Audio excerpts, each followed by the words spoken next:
Well, hello everyone. I am Matt Williamson, and much to discuss. It was supposed to be mailbag day, middle of the week, kind of get our bearings, and it sort of will be. There's a couple questions I'm still going to field, but speaking of fields, he is now the number 2. It just broke about 5 minutes ago that Russ has been named the starter. And Davante Adams is now a Jet, and so he will be in town on Sunday night, just in green and not black and gold. Let's talk Wilson first, of course. If you've been listening to this podcast, I've strongly leaned that way almost every step of the way. And the more I've thought about it this week, I had an immediate reaction after their win that it would be it should be Fields. But the more I've thought through it, I think Wilson is the right move. First off, whether you like it or not, this organization, more than most, is going to look at the here and now. You know, they're doing their whatever they think is best to win now, not develop a quarterback for the future. Not that that isn't part of the equation, but I think that they think, and frankly, I think Wilson gives them a better chance to win games right now. Of course, his rushing skills are not as good as Fields. That's where you lose. I mean, there's obviously maybe some for the future, although neither one's under contract, by the way. And obviously his running ability is where you lose in this deal. But I also think there's this misconception that Wilson is like Joe Flacco or end of career Ben or Matt Ryan, like he's got blocks of granite to his feet. I mean, he was one of the most mobile quarterbacks in the league not long ago, and he isn't still, but he's not a stiff. I mean, He ran for well over 300 yards last year, and he can still make plays outside the pocket. In fact, he's quite good at that. So just get that out of the way. Like, he's not close to the runner Fields is. We know that. But he's not a zero there either, or a sitting duck in the pocket. And a lot of talk about, why would you not, Frazier's hurt, the O-line's a mess, Jets are a big-time pass rush, he's going to get killed, Fields at least would get out of it. Fields is taking sacks at a very high rate. I mean, in terms of drop back versus sack ratio, the Steelers are one of the worst in the league right now. Fields also has the most fumbles in the league. He's fumbled more often than anyone in the league. And he's been fortunate that none have been recovered by the opponent. He has only thrown one interception. That is phenomenal. Although he hit someone right in the chest and was picked off last week, and that one came back because of a roughing the passer call. However, the 3 things I think that sway this vote are procedural type deals, delay a game stuff. The Steelers are at the top of the league in pre-snap penalties. I think everything will be cleaner with Wilson, and that might not be something that's tangible and easy to see.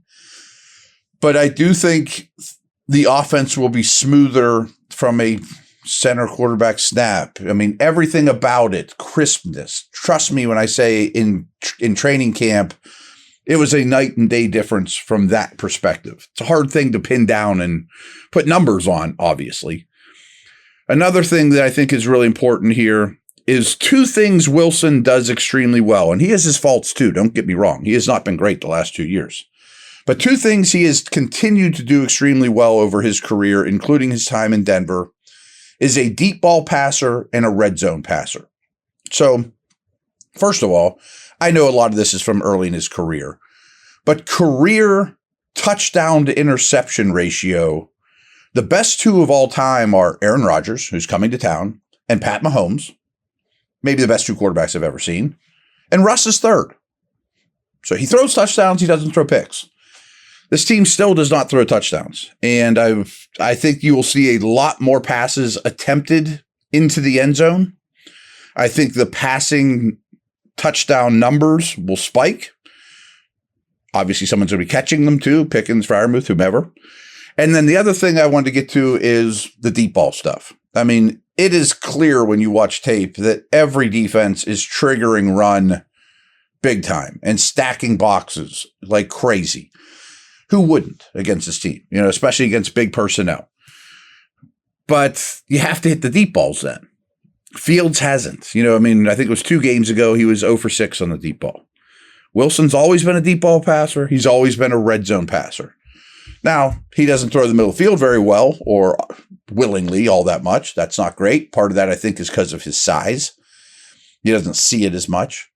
But I think that when he has done that well, it's been often from a rollout situation. I think you'll see more of that. And definitely that has been part of the offense already.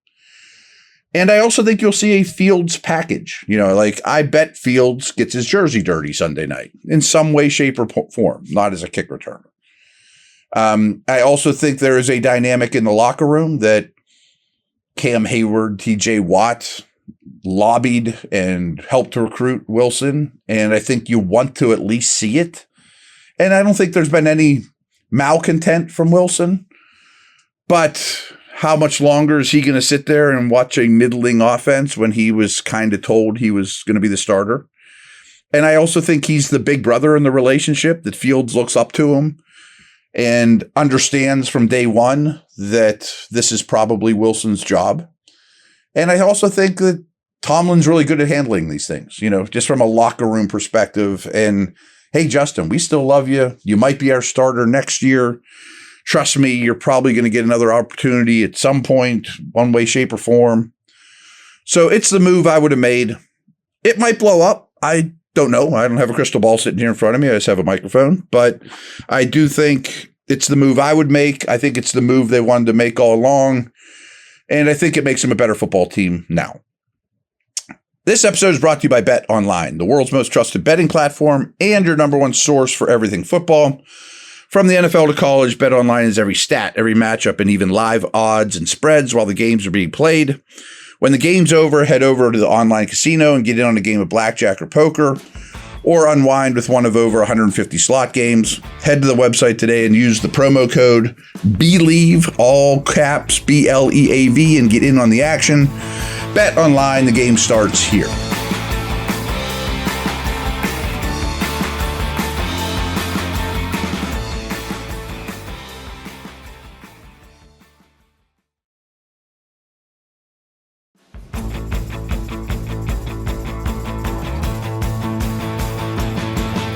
So the Steelers will be playing against Davante Adams, not with him. He was traded to the Jets a couple minutes ago, recording this in the middle of the day on Tuesday. And the compensation is likely a third-round pick. If he happens to be an all-pro, not a Pro Bowler, an all-pro, on first or second team, that turns into a second. Or if the Jets go to the AFC Championship, it turns into a second. Jets would be thrilled with that.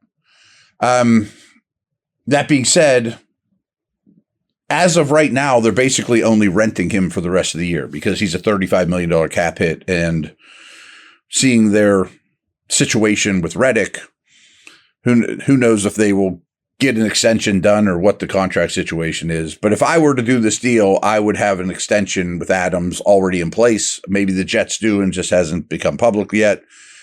But this makes them a lot more difficult to play against, that's for sure. I now think the Jets have the best skill position players in the league. They featured Breece Hall quite a bit last night, Monday night, as well as Wilson the last couple of weeks. New coaching staff, well, not new coaching staff, but a fired coach and new play callers. And I think with Adams and Wilson and Hall, that is a phenomenal trio. And their depth is good. Allen at running back, Conklin's okay. Corley they drafted in the 3rd round. Mike Williams is kind of on the outs because I think Lazard is the 3. Would you be interested in sending like a 7th round pick for Mike Williams? I mean, I wouldn't give up much, but anyway, I do think he could be had. And folks, I know for a fact he has not been very impressive with the Jets. I mean, he's not great, but I know for a fact that when he signed his contract with the Jets, he was set to get on a plane to come to Pittsburgh. So I also think Christian Kirk, DeAndre Hopkins, there are other receivers to be had. Adams was the grand prize, though. And it's not going to happen, and now you're playing against them. Frankly, I think this is somewhat of a desperate move for the Jets. I mean, they're on a 3-game losing streak. They just fired their coach.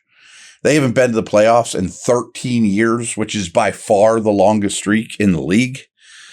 And I think ownership has just said it's desperate times. Now, you could look at it and be like, oh, that's aggressive. They're pushing their chips in. And that's what that whole offseason has been for them. Rodgers, Tyron Smith, Morgan Moses, old dudes.